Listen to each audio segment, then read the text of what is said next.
Para nosotros como Policía Municipal de Tránsito realmente es un gusto y un gran placer, ¿verdad? Invitar a todas las personas que estén interesadas en sacar el curso de aspirante a Policía Municipal de Tránsito. Muchos han llegado a consultarnos y cuántas plazas tenemos para policías.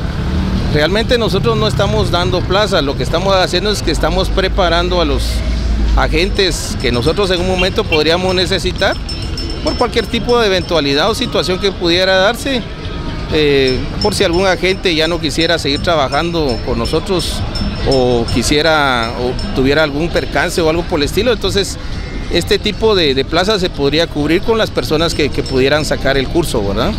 ¿Cuáles son los requisitos para poder entrar a aspirantes? Mire, dentro de los requisitos primordiales es una solicitud dirigida al señor alcalde municipal, José Francisco Pérez Reyes, ¿verdad?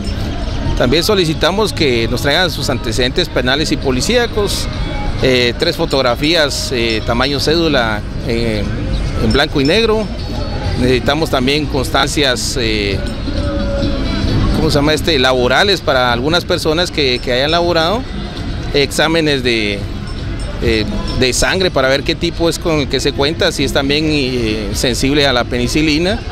También, como le hemos dicho y hemos colocado allá en los requisitos, que las personas por favor no padezcan de algún impedimento que les provoque algún problema como respiratorio o cardiovascular, ya que nuestro trabajo sinceramente es bastante fuerte, ya que el estar parado acá en algunos puestos de servicio pues requiere que la persona tenga bastante consistencia física, en el sentido tanto físico como mental, ¿verdad?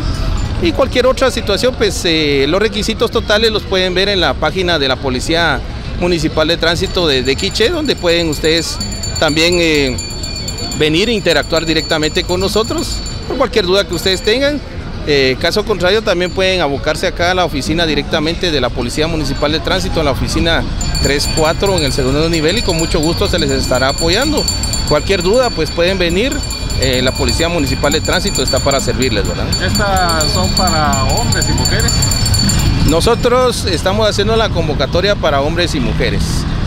La edad que nosotros estamos colocando es de 20 a 35 años, ¿verdad? Para que todos los que estén interesados puedan abocarse. Y les repito, ¿verdad? Cualquier tipo de información que necesiten ampliarla, con mucho gusto estamos para servirles.